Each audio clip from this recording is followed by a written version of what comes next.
Elle ne peut pas aller plus loin. C'est pas possible parce que tout simplement, parce que l'UDBN est seul. Les personnes qui ont rallié ce parti pour en faire n'ont pas cette envergure que ceux qui ont créé les blocs en ont. Et donc, quand vous regardez le PRD, l'institutionnel PRD, l'historique PRD, et voit qu'elle n'a pas en mesure de rivaliser au centre du pays, de rivaliser au nord du pays, de rivaliser de l'autre côté du mono, et que ce n'est que dans l'Ouémé et un peu de littoral, ou une partie du plateau, vous vous dites, vous ne pouvez plus aller seul aujourd'hui. Ce n'est pas possible. Donc, je pense que l'UDBN, comme le PRDBN, ont capitalisé. L'UDBN, ils n'ont pas les mêmes expériences. Le PRD, c'est l'institutionnel. Je pense que leur position n'a pas été comprise. J'espère qu'ils vont... Tout ça ne serait pas une sorte de gâchis et qu'ils auront le temps de réfléchir et de trouver les voies et les moyens pour capitaliser quand même ce que le patrimoine PRD. J'espère qu'ils vont toujours le faire tout en ayant à l'œil qu'il leur faut fondre ou alors unir davantage. Soit ils se fondent, soit ils s'unissent davantage. L'UDBN, par contre, je pense qu'elle aura plus à gagner si elle a envie d'être un parti qui continue d'exister. Parce que bon, Madame la Présidente, je peux dire que moi je m'en fous, j'ai envie d'être là, mais je veux être moi-même UDBN et continuer. Alors, ils iront aux législatives. Bon, alors, donc, ils ne peuvent pas déjà aller à la présidentielle, parce qu'il leur faut trouver des parrainages. Ce n'est pas les autres maires qui vont leur parrainer. Donc, déjà, c'est pas sûr. Ensuite, en 2023, bon, s'ils restent comme ça, ils n'auront pas. Il faut dire les choses. S'ils restent comme ça, alors il faut qu'ils aillent alors ratisser l'âge où? Je ne sais pas. Donc, alors, ces deux partis ont à choisir, évidemment, soit de se fondre, soit de rallier d'autres. Alors, ou bien alors de se regrouper entre eux. Voilà des pistes.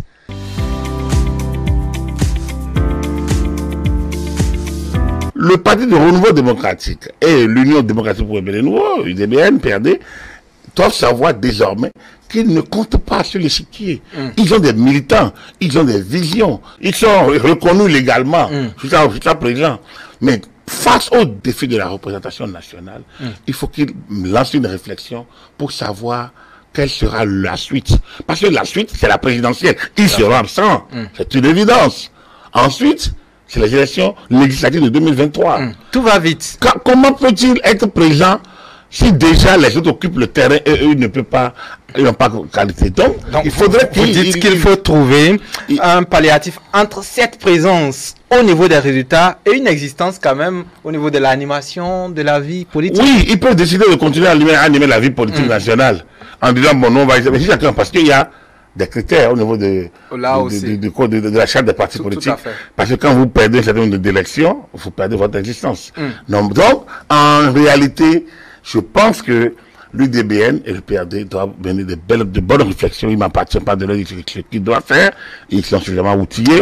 C'est pour vous dire qu'il est important que ce parti fasse sa mutation s'il veut continuer à opérer sur l'échiquier national. Idem pour l'UDBN. L'UDBN qui, à mon avis, je pense que Mme Prudencio, il faut bien qu'elle fasse le point ou le choix d'exister et comment exister. Elle aurait pu faire partie du BR, mais elle a voulu faire cavalier seul. Est-ce qu'il faut continuer à faire cavalier seul? Pour moi, il n'y a pas d'avenir à faire cavalier seul. C'est impossible, à moins d'être toujours un mouvement plutôt qu'un parti. Faire cavalier seul est suicidaire. Elle ne peut pas y arriver. Elle a mis beaucoup de moyens, elle a mis beaucoup de cœur autour d'elle, des gens généreux. Avec une thématique bien connue. Exactement. Donc, et puis on peut faire la petite boutade, parce qu'elle est femme. Pourquoi on n'a pas... Elle a aligné beaucoup de femmes. Pourquoi les femmes n'ont pas voté? Voilà la question sensible. Donc, c'est pour vous dire, ça c'est une petite boutade, mais elle vaut ce que ça vaut. Donc, on peut remonter à Marie-Élise Bédot, candidate, Wenoussou. Par ailleurs, elle n'a jamais frôlé, elle n'a jamais atteint les 5%. Alors pourquoi les femmes votent pas pour alors que les femmes... Donc, ça c'est la boutade. Mais une boutade quand même qui mérite... Qui vaut réflexion. Qui mérite d'être faite, parce que quand certaines batailles féministes arrivent de manière parfois intempestive, je pense quand même qu'il faut faire la belle réflexion du comportement des femmes lors des grandes des élections aussi. Beaucoup pensent que ça peut être aussi automatique. Non. Cela dit, il me semble que l'UDBN gagnerait à se fondre dans un grand mouvement, soit à bâtir un nouveau feront un nouveau grand parti. Je pense qu'il y a de l'espace. Ou alors à rejoindre les partis. Et là encore, je pense qu'elle a encore de la place également. Donc il appartient à sa direction et à Madame Présidentielle donc d'y penser. Ce qui va se passer en 2023 est plus sérieux. Hein, parce que, comme je l'ai dit, c'était une transition. La phase la plus simple, comme ce fut 91, c'était en 2019. Lorsque vous démarrez le changement, c'est ceux qui captent bien le message et qui sont les premiers à l'implémenter qui en profitent. L'UP et le BR en ont profité. Mais ils n'auront plus la même situation en 2023. Ils auront derrière eux la FCBE, tout au moins. Et peut-être les démocrates. Pour eux, c'est un grand défi. C'est pour le peuple, c'est pour l'électeur, un grand moment qui va venir. Parce que on saura réellement l'assise de chacun. On saura le poids réel de chacun. Aujourd'hui, l'UP domine le paysage politique national. Exactement. Plus organisé, plus structuré. Le BR fait office un peu de petit poussé derrière, non moins organisé, mais avec son fonctionnement propre et fait son petit bonhomme de chemin. Eux, ils ont des élus partout. Mais il y a les autres. Les autres qui soutiennent, qui sont de la majorité présidentielle.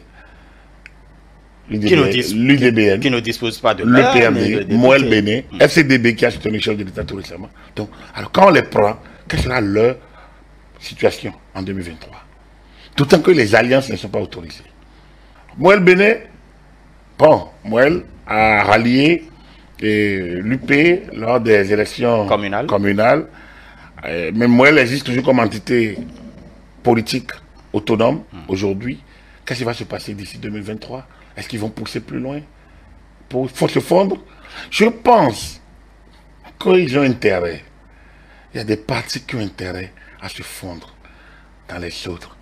Sinon, les gens vont rester sur le carreau. Or, si vous restez sur le carreau en 2023, c'est que vous n'avez pas votre chapitre en 2026. C'est-à-dire que 2023 va conditionner 2026, je l'ai dit. Et donc, comme on a vécu 2019-2021, on va vivre la même chose 2023-2026. Dès lors, il est important que la classe politique se ressaisisse très tôt. Ces élections nous permettront de connaître le poids de chacun. Le poids de chacun. Et donc, comme je l'ai dit, au niveau de la majorité présidentielle, il ne faut pas qu'on se leurre. L'UP est déjà devant. Le BR est là. Les autres ont allé gagner leur position. Comment, en quoi faisant? Je ne sais pas. Mais c'est à eux de savoir. Puisqu'il n'y a pas d'alliance possible. Mais s'il n'y a pas d'alliance, il n'y a que des fusions à faire. Pour être fort. Pour être fort. Alors, c'est à eux de savoir faire des fusions. Il y a des fusions tricheries. C'est-à-dire? Où chacun reste, on fusionne un endroit, mais dans les faits, on est toujours séparés. C'est dire que, pour revenir à l'idée première, il faut, quand je dis que les gens doivent se réveiller, c'est à eux de savoir comment veulent-ils se comporter en 2023. S'ils attendent le remaniement pour voir un peu si on me positionne, on ne me positionne pas, je me fâche, je ne me fâche pas. Les gens se fâchent là où? Créer un nouveau parti, ce n'est pas aussi facile. Entre mai 2021 et avril 2023, de créer un parti, d'avoir une assise et d'avoir le seuil de 10% pour avoir accès aux députés, pour avoir accès au partage des sièges. Alors, si vous n'avez pas le 10% au seuil national, vous n'avez pas accès au partage des sièges. Donc, comment vous allez vous créer quand pour avoir cet seuil? Regardez ceux qui sont sur place. Donc, c'est pour dire que les défis sont grands. Et ça, il faudrait que le paysage, les gens comprennent. C'est vrai, on a du mal à abandonner les couleurs, les logos, l'hymne, la culture. Mais la vie est une dynamique. Il faut avancer.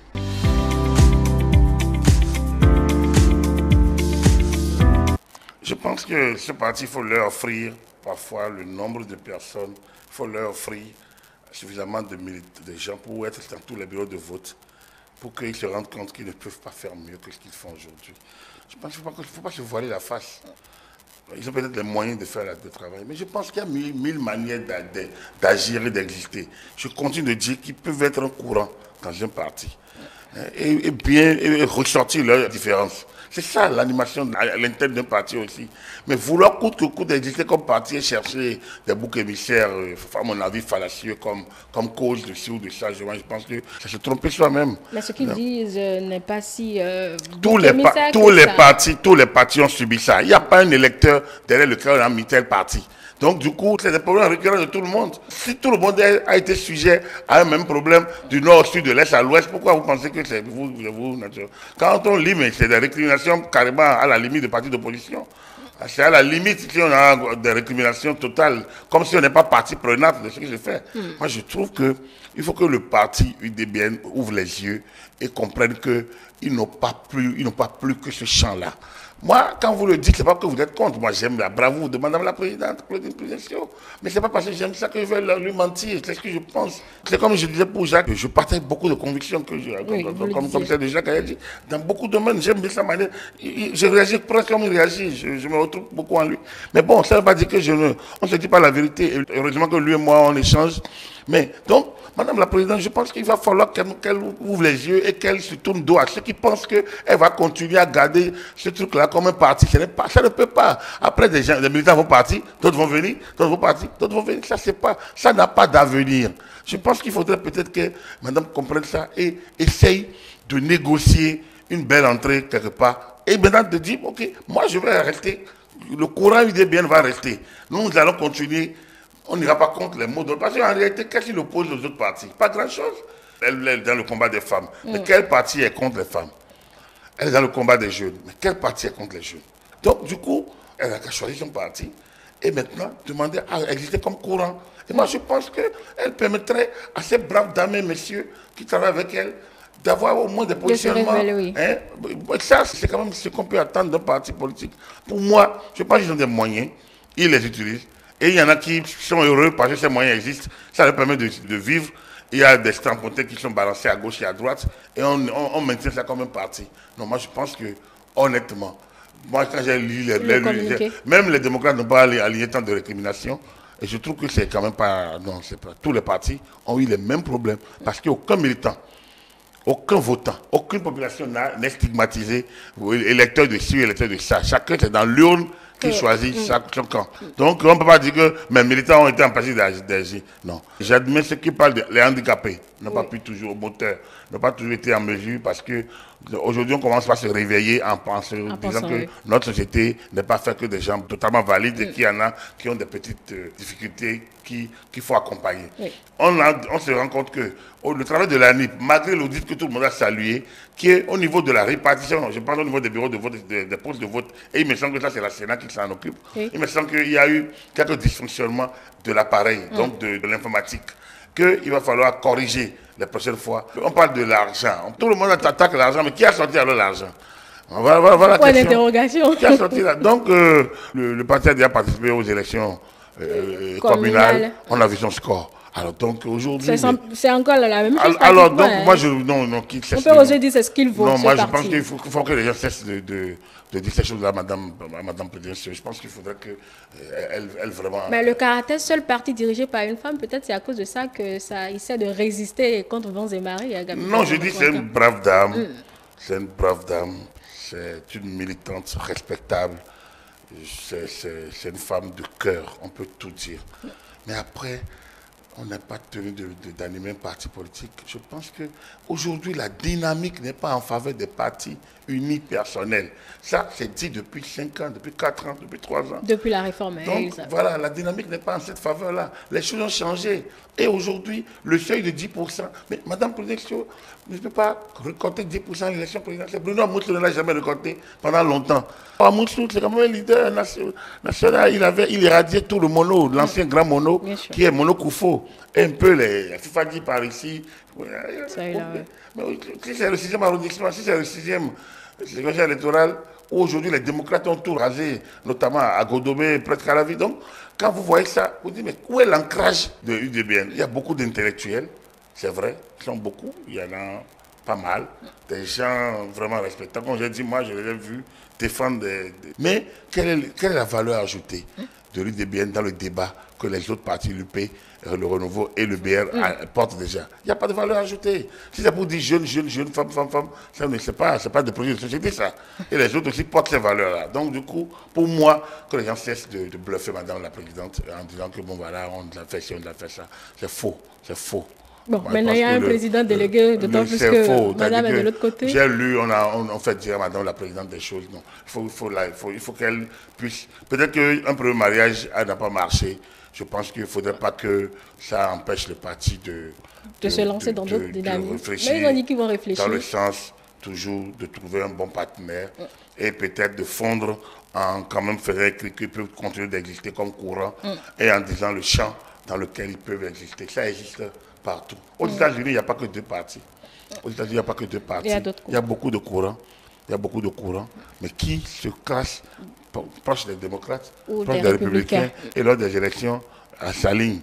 Donc je pense qu'il y a des aménagements qui peuvent être trouvés pour que des partis comme Moël Béné, comme UDBN, comme FCBE ou comme beaucoup d'autres, à défaut de fusionner et disparaître, comme le MPL, comme les autres qui n'ont pas pu participer aux élections, trouvent leur ancrage dans les partis qui existent, qui vont créer leur hégémonie 5 ou plus, tu vois, et essayer de s'affilier, donc d'exister à l'intérieur avec leurs valeurs ajoutées, mais leurs valeurs ajoutées qui complètent les idéaux du parti et qui permettent au parti.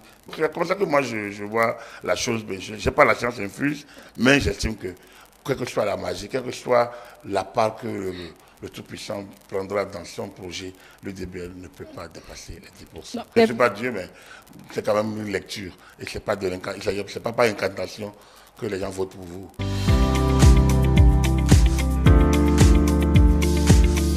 Ils ne peuvent pas dire qu'ils sont talents et dans cet environnement-là, il n'y a pas d'offres nouvelles. Ils ont tenté, mais et ils ont des gens bien. Moi, j'ai vu des rocades sur le terrain. Comme j'ai découvert Madame Akotrosou, qui est aujourd'hui préfet dans l'OMS, j'ai découvert plein de bonnes personnes autour de l'UDBN, mais ça ne suffit pas.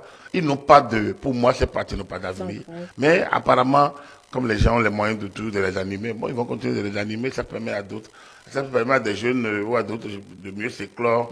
Vous voyez, dans les grands pays, il y a ce type de partis qui sont plus des courants. Ils s'animent, mais après ils se rangent derrière les grands partis pour les élections. Hein? Il n'y a pas de logo à faire prévaloir. Vous animez, vous faites partie de votre différence. C'est ce que, comme Irénée Agosha a voulu faire avec l'FCB, mais ça ne peut pas. Ce n'est pas une alliance. Vous fondez dedans. Vous êtes, c'est-à-dire que vous êtes avec l'UPR, ou bien c'est peut-être pas ce que l'UDBN a voulu faire avec le Bloc républicain, mais qui n'ont pas pu s'entendre réellement là-dessus. Vous pouvez continuer d'animer, mais lors des élections, vous vous rangez derrière parce qu'on ne vous connaît pas. En fait, là où ça se fait, ce n'est pas des partis politiques qui le font. Il faut être un courant dans un parti. Nous adhérons à tel parti, mais nous gardons le courant UDBN. Donc ça veut dire quoi? Le courant UDBN ne peut pas aller contre les gens du parti, mais peut avoir des propositions alternatives. Le courant UDBN ne peut pas, sur le terrain, par exemple, aller contre les mots d'ordre, parce que ce n'est pas... Mais il peut avoir une toute petite musique, un tout petit peu, disons non, vraiment pour ne pas embrouiller les populations, et lors des élections, ça aligne derrière. Je pense qu'il va falloir peut-être que Moël, UDBN, autres, je ne sais pas quoi, réfléchissent dans ce sens. Bon, libre à eux, hein. Moi, comme je dis, le conseil n'est pas le payeur. Nous, on analyse, eux, ils agissent. Donc, c'est à eux de savoir quoi faire de leur parti et de leur vie partisane. Voilà. Depuis 2 ou 3 ans, nous disions qu'ils n'ont pas d'avenir. J'ai fait au moins 20 chroniques, 20... Quelle offre nouvelle vous avez? Regardez le BR. Mais c'est rempli de beaucoup. C'est un conglomérat d'anciens partis. Des gens de talent comme des anti-talents. Des gens qui ont empêché Talon de venir au pouvoir. Ils sont dedans. Ils sont aujourd'hui... Quand vous regardez le SG de BR, le secrétaire permanent, mais c'est l'ancien secrétaire général du gouvernement. Du parti de Yahi jusqu'à la fin. C'est un cadre pur, simple, mais on peut dire, certainement pas les gros militants de FCBE, mais c'est quand même un cadre. Quand vous regardez la secrétaire permanente de l'UP, Christian Goundanoumbo, c'était une militante de FCBE. Il n'y a pas mal à dire ça. Mais Talon n'a pas limité l'adhésion. Il a ouvert le jeu, c'est une possibilité qui était offerte à tout le monde d'y aller. Et tout le monde est allé. Aujourd'hui, dit-elle, BR. Il était dans le dispositif Yahi, comme je le fus. Donc, quand vous regardez l'UP et le BR, pour retrouver des cadres. Mais j'ai envie Yaoudéou aujourd'hui, qui est le patron de la communication au BR. Mais c'est eux qui ont créé le FCBE. C'est les pères fondateurs du FCBE. Aujourd'hui, ils sont là. Saka Lafia. On n'en parle plus. C'est l'équipe politique de Yahya Boni pour sa réélection, pour le chaos de 2011. 2011, oui. C'est Saka Lafia, c'est Elekbe, c'est Koupaki, c'est le ministre Abiola. Et tout ce monde aujourd'hui se retrouve dans l'UP ou dans le BR. Donc, lorsque vous avez ça, vous avez le Bénin tel qu'il était en 2015, vous l'avez pratiquement dans l'UP et le BR. La classe politique béninoise, telle qu'elle était en 2015 ou en 2016, au moment où Talon venait au pouvoir, c'est eux qui se retrouvent dans l'UP et dans le BR. Après, quand vous prenez Moël, c'est une nouvelle, Jacques Kayadji, c'est un médecin syndicaliste, donc qui a amorcé un nouveau mode de politique, une nouvelle manière de faire de la politique, très intellectuelle. À mon humble avis, Moël Béné n'avait pas d'ancrage réel. C'est sûr qu'il a une valeur ajoutée, Jacques. C'est un intellectuel respectable. Et j'ai dit, le parti, c'est un parti d'élite. Mais il a manqué quelque chose. Mais ils peuvent être utiles à d'autres partis lorsque les jeux sont clairement établis. En termes de travail cérébral, je pense que le Moël est un bon parti qui peut aider, mais dans le cadre d'une alliance, enfin, d'un accord. C'est à eux de trouver la formule. D'un accord, non, l'alliance est interdite. Il peut trouver un accord d'exister et même d'aller dans une élection sous la coupe. Donc, ils vont cesser d'exister en tant que parti politique. Mais ils existeront comme un mouvement ou un club politique, mais avec leur liberté. Maintenant, s'ils ont les moyens de tenir, ils peuvent tenir et inverser la tendance. La crainte de disparaître avec tout le monde qu'ils drainent, là, il veut toujours rester, je vais dire, simplement honnête avec sa population. Dans le chamboulement de 2026, je ne vois pas Moël rester comme ça. S'ils restent comme ça, ils vont perdre beaucoup parce que, à moins de soutenir un candidat ensemble avec les cadres. Parce que au-delà, donc, du coup, ça reviendra presque au même. Parce que les candidats viendront les cadres. Les candidats viendront les cadres et alors donc soit ils soutiennent les candidats alors à quoi bon soutenir un candidat de loin si vous ne pouvez pas être militant alors qu'aujourd'hui le jeu est partisan. Donc il y a une réflexion à mener par le parti. Mais moi je salue le parti par ailleurs, je pense qu'ils font un travail intellectuel énorme, terrible. Important, mais première expérience, 5 000 électeurs, 56 000. 56 000, pardon. Voilà, 56 000 électeurs. Voilà, donc, mais après le travail intellectuel, il faut savoir qu'avant eux, un parti comme l'Alliance pour la démocratie et le progrès l'a fait pendant longtemps, n'a rien gagné. Un parti comme notre code commune NCC l'a fait, a été noyé dans le PRD, qui avait l'argent déployé. Donc bref, Jacques n'a pas, c'est pas le Moël Bénin qui invente la roue, elle ne peut pas inventer la roue. Elle n'a qu'à. Donc c'est pour ça que quand les gens sont communiqués, je me dis, mais le pauvre, il n'avait qu'à se plonger dans l'histoire de notre pays et il aurait compris. Mais il la connaît cette histoire. Ah oui, mais non, je pense qu'il la connaît, il la raconte assez bien. Il a méconnu l'histoire électorale parce que s'il avait bien fait attention, il aurait vu que d'autres avant lui ont subi le même sort et qu'il aurait pu éviter ce texte qui est à la limite de l'émotion qu'il dénonce lui-même.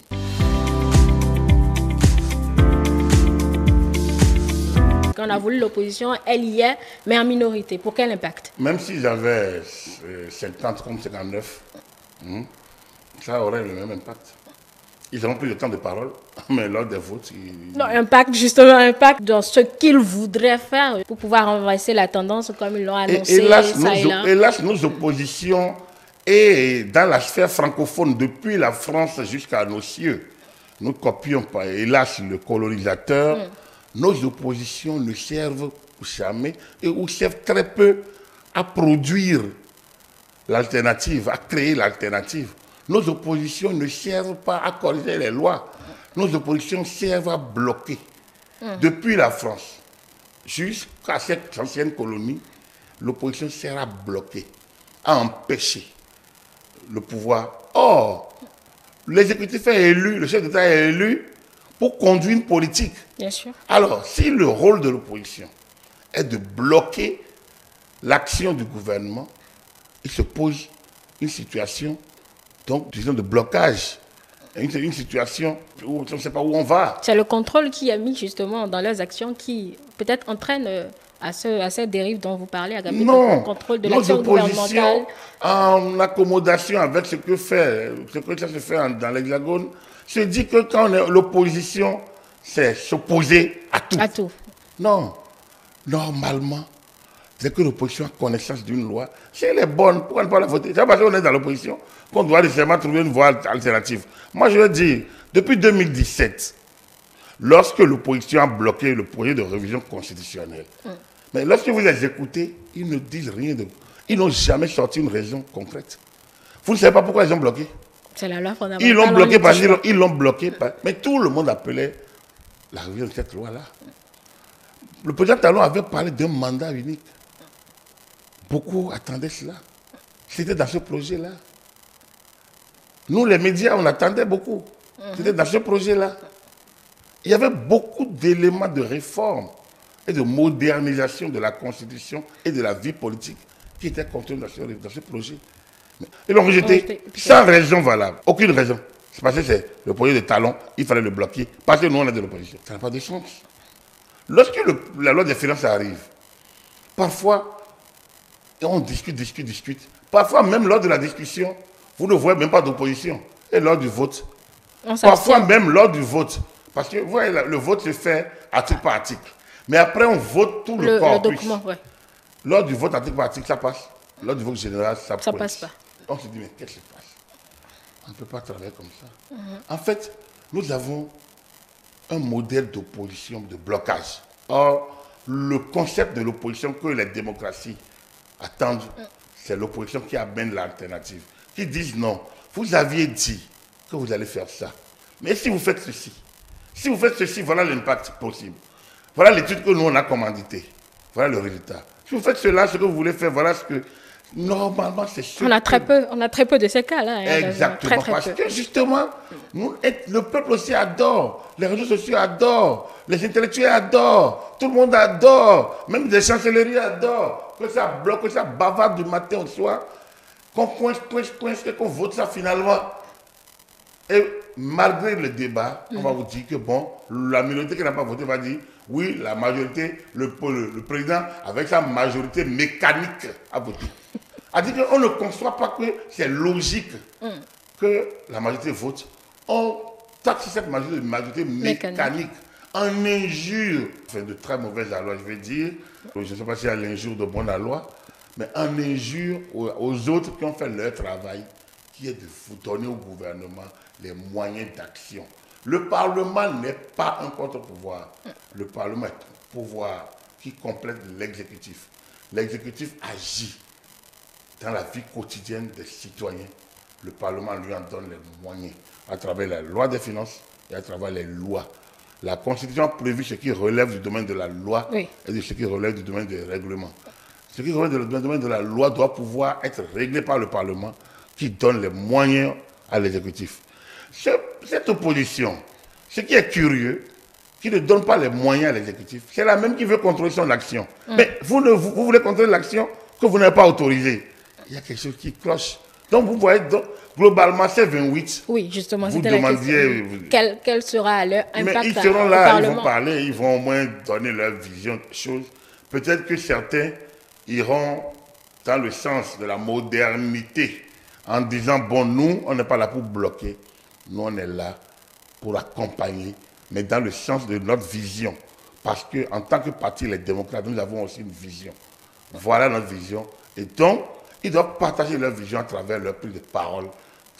Mais si déjà ils ont fait campagne que sur la déstructuration de la vision générale de ce qui est fait, je ne sais pas s'ils vont finalement au Parlement mettre en valeur leur vision pour qu'on sache concrètement qu'est-ce qu'il faut attendre d'un pouvoir du parti Les Démocrates. Pour le moment, il faut attendre que les lois, que les acquis sous talon soient totalement remis en cause.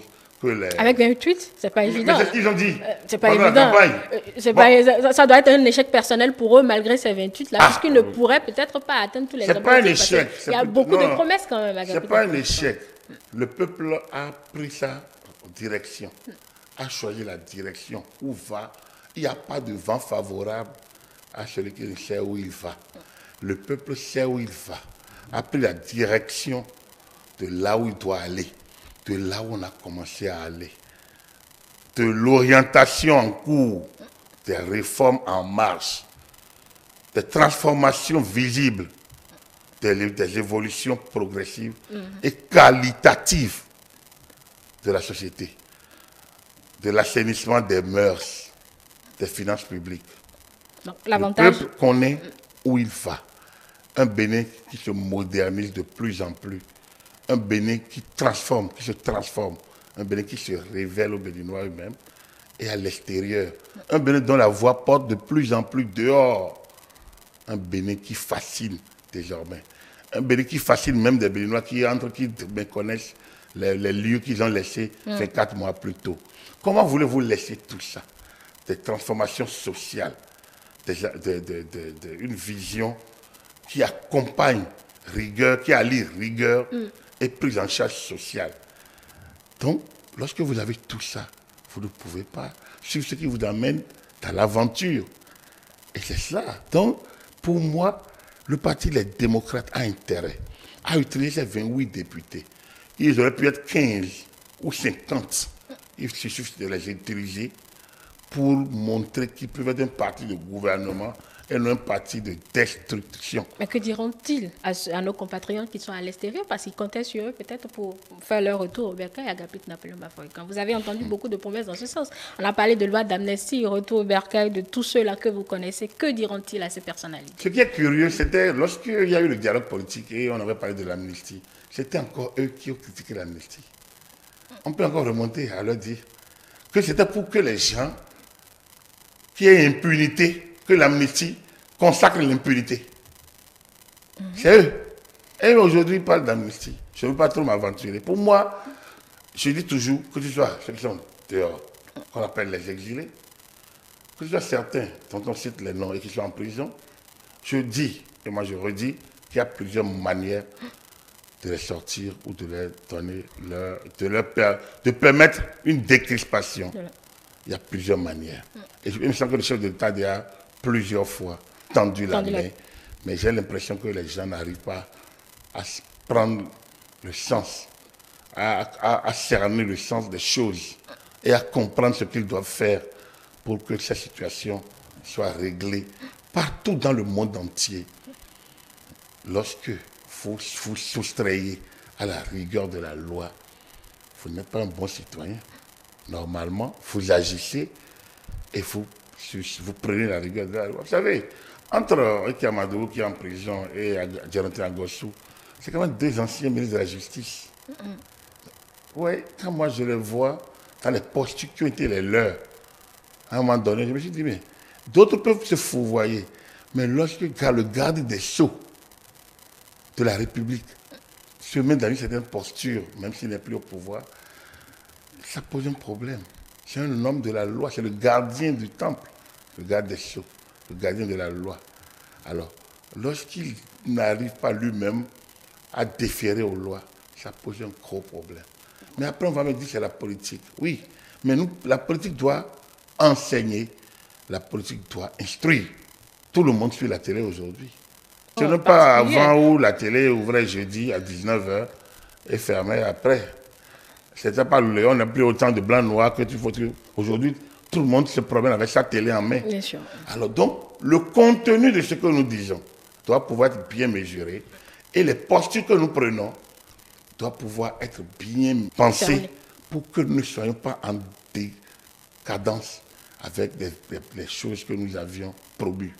Et donc, pour moi, ceux qui sont dehors comme ceux qui sont en prison peuvent retrouver leur liberté d'action, leur liberté de mouvement.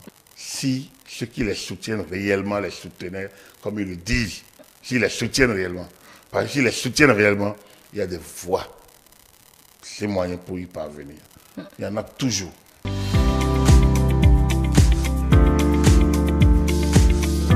En rentrant dans la campagne, il a engagé son image. Vous pensez qu'il ne peut plus continuer à être médiateur? Pour moi, c'est non. Pour moi, ma réponse est très claire. Parce qu'il ne peut pas être en conflit. Dans un conflit, il ne peut pas être... Imaginez, imaginez que la CEDEAO était amenée à intervenir dans nos élections ici, comme il était un peu le cas il y a 3 ans. Ça veut dire qu'il devient parti. Puis il est dans un clan. Oui. Alors, à ce moment, comment le on peut plus compter médiateur sur lui. qui est dehors là, celui qui fait la médiation dehors, peut être encore dans un clan dans lequel on fait encore médiation? Ça pose un problème. Ça pose un gros problème. Pour moi, après moi où tu es médiateur dehors, tu devrais être au-dessus de la mêlée. Mais on ne connaît pas les clauses, Agapit Napoléon Bafoy. Je l'ai dit dès le début de la campagne déjà une fois. On n'a pas besoin. Le bon sens, c'est la chose la mieux partagée, me semble. La chose du monde la mieux partagée. Le bon sens aurait bien voulu que ça se teigne, voilà. Donc, de mélanger son image. De se mêler de cette bataille de manière active.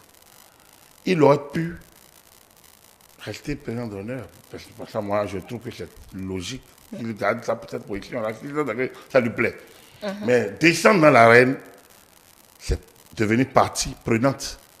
Et une partie prenante dans une élection devient un sujet, probablement un acteur d'un jeu clivant. Et à deux parts, vous direz parler aux autres de se réunir. Quand ici, il faut menacer peut-être. Heureusement, il n'a pas menacé. Justement, heureusement, il n'y a pas eu de situation particulière. Il a parlé paix, il a parlé... Mais pendant la campagne, ces gens n'ont pas parlé paix. Pendant la campagne électorale, les messages étaient plus des messages virulents. Il n'y a pas eu de débordement. Des messages de réaction. On a senti que les gens veulent en découdre. Pas parce qu'ils ont une alternative, mais parce qu'ils veulent régler leur compte. Alors lorsque vous réglez un compte, vous ne pouvez plus être un médiateur. Non, non. Mais ces chances ne sont pas si compromises vu qu'il n'y a pas eu de débordement ça et là. Je ne suis pas à la CEDEAO, ce n'est pas moi qui décide. Donc, le conseil n'est pas le payeur. Moi, je donne ma lecture des choses. Bien sûr. Et j'avance. Donc, après, la CEDEAO avisera. Hein, mais je pense que pour ce type de fonction, il faudrait prendre des engagements fermes. Vous ne pouvez pas être clivant chez vous et dire que vous êtes médiateur dehors. Non, il y a quelque chose qui ne va pas. Vous devez plutôt être dans la même posture à l'intérieur. Ça pourrait même aussi avoir un impact sur son image à lui, personnalité qui fait cette médiation. D'autant que, comme je l'ai dit, la posture guerrière des démocrates pendant la campagne, et c'est un propos qu'on a écouté depuis qu'on a parlé des fraudes, des trucs. Voilà.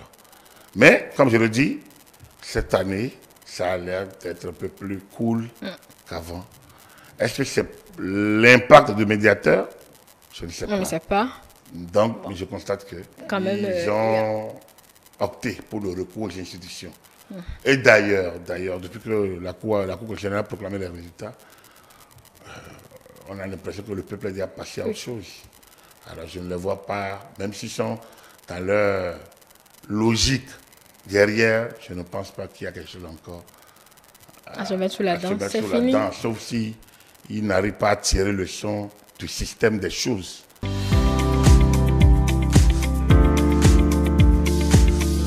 Je pense que c'est une majorité écrasante. C'est une adhésion nette aux idéaux et aux réformes. C'est un plébiscite du président Talon et des actions. Je pense qu'au-delà des partis, moi je trouve que c'est plutôt le président Talon qui est porté.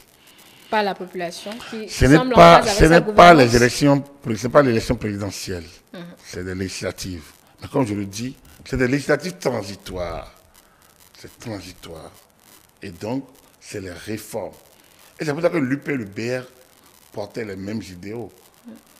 Chacun a lutté avec ses armes, mais pour la poursuite des réformes, en faisant déjà le point de ce qui est acquis, en revendiquant ce qui est acquis, mais ce qui est acquis grâce au chef de file de ce groupe qui est le président Patrice Talon. Donc, d'ici à 2026, la transition va se poursuivre avec les 81 députés et nous espérons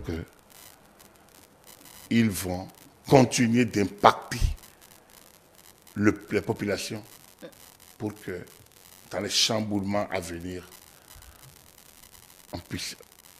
le cercle puisse s'élargir dans l'opinion, je ne parle pas des députés, mais dans l'opinion par rapport à ceux qui désirent un Bénin moderne, débarrassé de certains oripeaux du passé, où on a appris à ne jamais avancer sauf sur fond de compromission. Et je pense que depuis quelques années, 2016, 2019, 2020, 2021, 2023 désormais, il y a des dates clés qu'on peut citer comme des dates qui permettent d'avancer sans se compromettre. Plébiscite, certes, de la gouvernance talent, mais également, je vais dire, validation du système partisan qui, sans aucun doute, reste un acquis quand même de Patrice Talon, désormais intouchable. Je parle de ce système. Mais c'est ce que je voulais dire. Donc, quand il parle de valider les options Talon, quelles sont les options qui ont le plus, qui ont fait mal le plus, si ce n'est pas les options des réformes politiques? Les gens ont d'abord commencé par valider ces réformes et au dernier moment, ils ont commencé par les attaquer. Parce qu'ils n'arrivaient pas à s'adapter au rythme des réformes, à la rigueur des réformes, au changement qu'induisent les réformes, au nouveau mode de vie créé par les réformes et qui tranche avec la monotonie habituelle, la morosité des pensées et des actions. Aujourd'hui, tout le monde est d'avis que ça évolue, que ça a changé. C'est donc un bon signe quand même pour Patrice Talon à continuer justement dans son élan. Non, Patrice Talon est déjà, c'est pas comme je l'ai dit, c'est pas une élection présidentielle. Donc, c'est des législatives. Ça veut dire que le Parlement qui est là a reçu mandat pour continuer à accompagner le président de la République dans les réformes. Donc, ceux qui veulent abroger des lois n'ont pas reçu mandat. Ceux qui veulent amnistier à tout vent n'ont pas reçu mandat. Ceux qui veulent casser le rythme n'ont pas reçu mandat. Donc, le mandat, c'est pour ceux qui veulent le progrès. Et donc, on peut se rassurer, vous et moi, et derrière nous, tout le peuple, et surtout ceux qui sont allés au vote. Voilà, avec ce score du BR et de l'Union progressiste, le renouveau, Agapit Tapelon Bafouécan, est-ce qu'on peut continuer à tasser ces partis-là de nord et de sud? Parce que quand même, l'Union progressiste, le renouveau a rasé partout, sauf, je pense, dans la 13e, 14e, les Vous savez, les Béninois aiment les raccourcis. Chaque parti a son ancrage. Un parti doit avoir un ancrage. Comme un candidat d'ailleurs, du nord au sud, de l'est à l'ouest. Un candidat américain, il est d'abord sénateur de quelque part. Oui. Il est d'abord peut-être chef d'un canton à un moment donné. Tout ça entre en ligne de compte lorsqu'il est candidat. Chacun a un ancrage. Si vous donnez le BR, parti du Nord, le BR a un député à Porto-Nouveau. Oui. Qui est FCBE. Hein? Elle n'est pas du Nord. Le BR a des députés à Bobekalavi. Le BR a des députés dans Cotonou, Ouamassé et autres. Le BR a des députés dans la 16e, dans la 16e, comme dans la 15e. Oui, dans la 16e. À Cotonou ici. Quel est ce parti du Nord qui a des députés un peu partout au Sud? Bon, c'est fini, cette étiquette. Quel est ce parti du Sud qui a des députés un peu partout au Nord? L'UP. Est-ce qu'il y a un endroit au Nord où l'UP n'a pas de députés? Non, pas au Nord. Voilà. Peut-être un peu plus même ici, je ne sais pas si même ici, il y a un endroit où l'UP... Il y a eu, je pense qu'il y a eu un ou deux endroits... 13e et 14e circonscription, exactement. Ils n'ont pas eu de députés dans la 13e ou la 14e circonscription électorale. Donc, mais ce n'est même pas dans le Nord. Très bien. Donc, lorsque les gens veulent stigmatiser, il faut qu'il y ait des chiffres. Après, un parti a toujours un ancrage. La vice-présidente de la République qui est UP, je ne sais pas si elle est de Porto-Nouveau, ou si elle est de Lalo, ou si elle est de Guézin, ou si elle est de, je ne sais pas, Abomey Agbaïzou. En thème clair. Non, attendez-moi, je veux qu'on n'aille pas des faits. Est-ce que UP, il s'achale fou, est de Porto-Nouveau? Non, vous avez la réponse. Très bien. Donc, il n'est pas non plus de Cotonou. Il est bien assis dans sa circonscription, la première circonscription électorale, et a toujours été là, actif. La première circonscription électorale, c'est quand même dans la Liborie.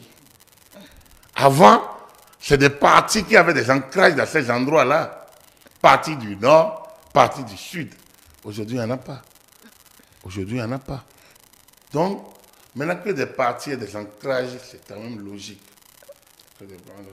J'ai vu le président Tchokbenou écumer le pays, j'ai dit écumer, faire le tour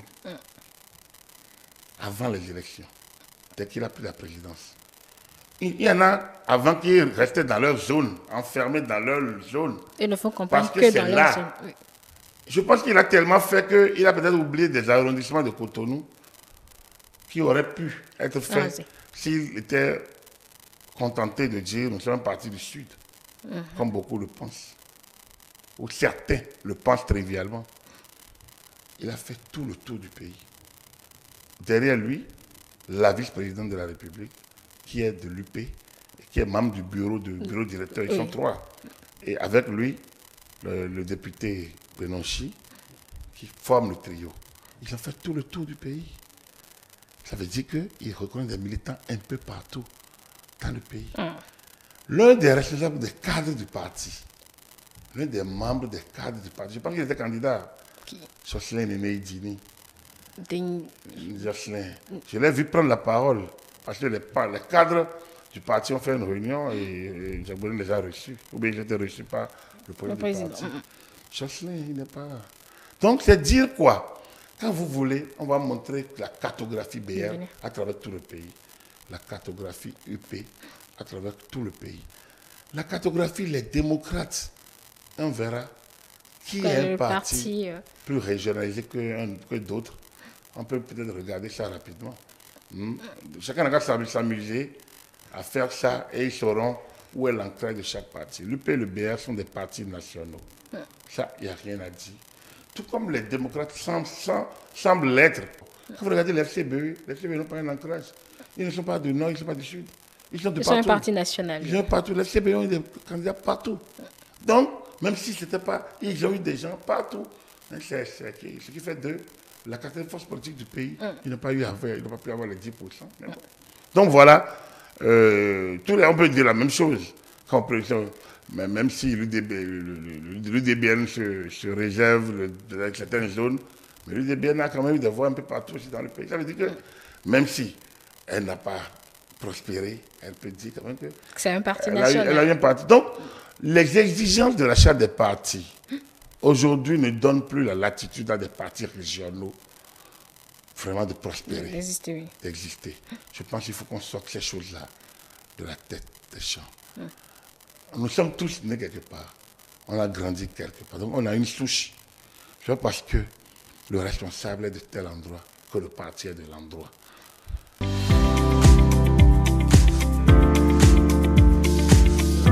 faudrait peut-être que le BR se transforme un peu au niveau de sa hiérarchie. Parce que lorsque vous prenez les 3 de l'UP, il y a un équilibre. Voilà. Il y a un équilibre. Et madame la vice-présidente et le président Tchokbenou.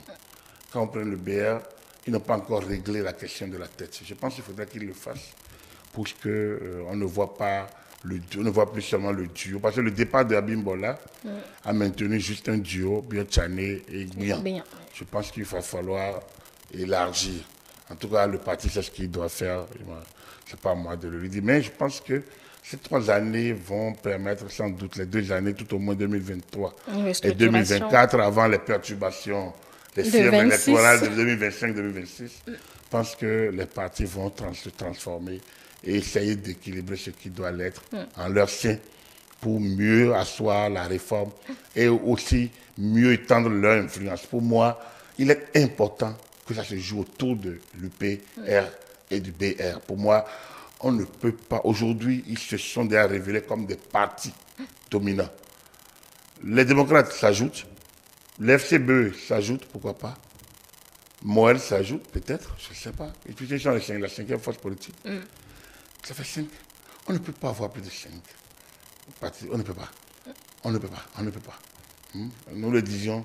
Aujourd'hui, les réformes qu'on avons là, ça va se jouer autour des 3. Et ça peut se resserrer toujours aussi. Ça se jouera autour des 3 ou 5. Mais ça ne peut pas aller au-delà. Vous voyez déjà même que 4 est déjà compliqué. Et que le trio, ça va se jouer autour d'un trio. Mais ça peut toujours, parce que 24%, 29%, 37% peuvent s'élargir ou se rétrécir. En se rétrécissant, ça peut créer un 4e ou un 5e pôle. qui sait. Mais pour moi, le trio déjà existant montre déjà que ça se resserre. Pourquoi ne pas avoir autour de ce trio quelques partis satellites qui sont des courants et qui travaillent ensemble avec le trio selon les visions de chacun. Bon, maintenant, après, il y a tous les chamboulements, hein. Il y a les déceptions, il y a les recompositions.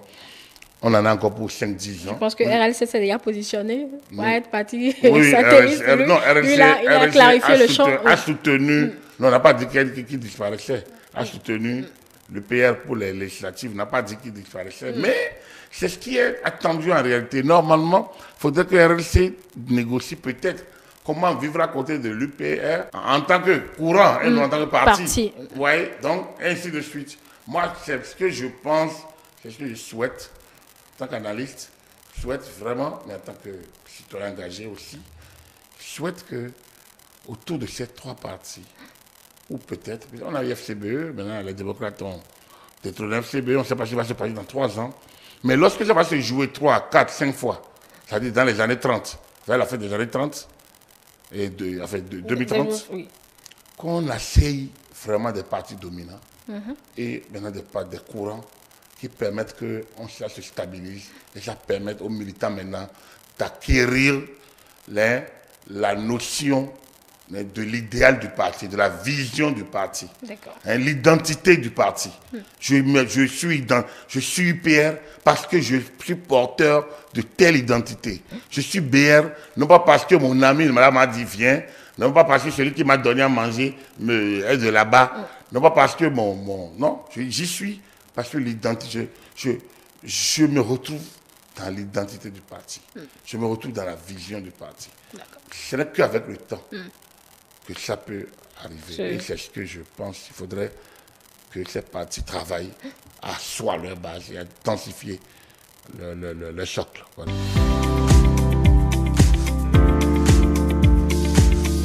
La question de difficulté pour voter, par exemple. Les gens qui ont eu leur nom et qui ne sont pas retrouvés dans tel centre de vote. J'ai écouté à Taïk Guédégbé qui a dit, mais même lui, il a dit même lui qui n'a pas voulu en faire un cas, mais même lui n'a pas retrouvé son nom. Voilà, là où on le lui a dit. En fait, l'usage de l'informatique doit pouvoir être fait avec beaucoup de célérité. Et aussi, les mises en condition. Je vous ai dit, il faut créer les moments de simulation.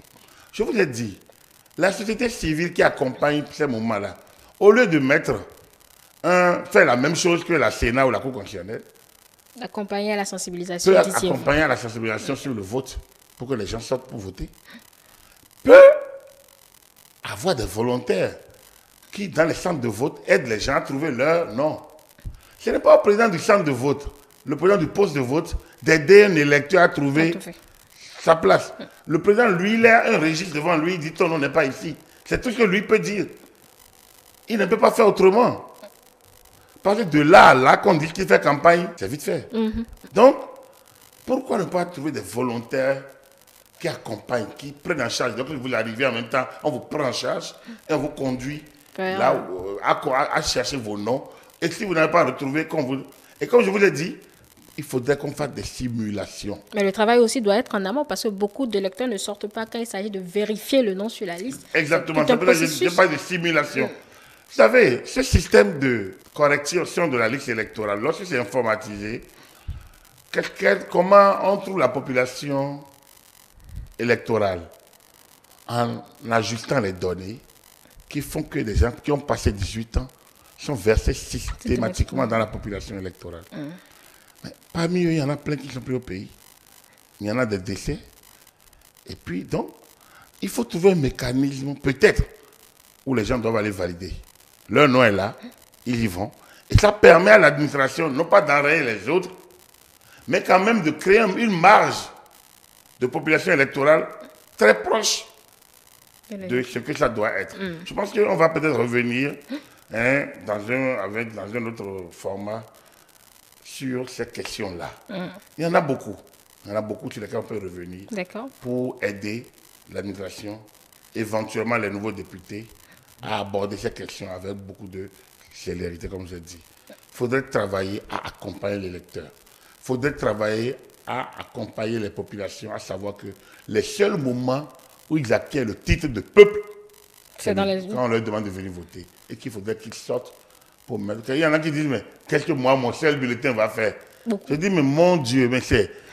Au village, on sait comment que c'est goutte par goutte que le vin de palme sort. Mais quand ça devient, quand on a rempli le vase, mais qu'est-ce que c'est pas agréable à boire, non? Ça ne sort jamais en quantité, c'est par goutte. Et il y a le proverbe qui dit, c'est goutte par goutte que le vin de palme remplit la bouteille. D'ailleurs, le décompte, le dépouillement, c'est un an. On dit un, on dit telle personne. On croise, on croise, on croise, on croise, on croise. Et j'avais 5. Il faut qu'il y ait une formation citoyenne sur ces questions-là. Les questions de la citoyenneté et du modèle du citoyen dans la cité, on doit y travailler. Et c'est ça que moi j'attends à la société civile. On peut obliger à la citoyenneté en imposant maintenant un seuil de légitimation. On peut non, aller vers... c'est pas utile. On ne peut pas vouloir une solution contraire. La liberté, c'est la liberté. Aller voter est un droit, mais vous renoncez à un droit qu'on vous a donné un signe de votre liberté. Donc, pour moi, je ne vois pas la nécessité. Pour moi, si 1% de Benoît sortent pour voter, c'est eux qui sont intéressés. Le vote est légitimé, selon moi. Ça, moi, je suis contre les seuils de légitimation. Les seuils de représentativité, oui, parce que ça, c'est les populaires, les partis qui sont appelés à gouverner. Mais les seuils de légitimation, je trouve que ce n'est pas nécessaire. Au nom de la liberté des citoyens, à renoncer à un droit qu'on lui reconnaît. Ne pas exercer son droit est un droit. C'est jouir de son droit aussi. Donc, pour moi, aller voter. Mais il faut le sensibiliser, il faut sensibiliser les populations pour qu'ils comprennent qu'aller voter est un acte citoyen.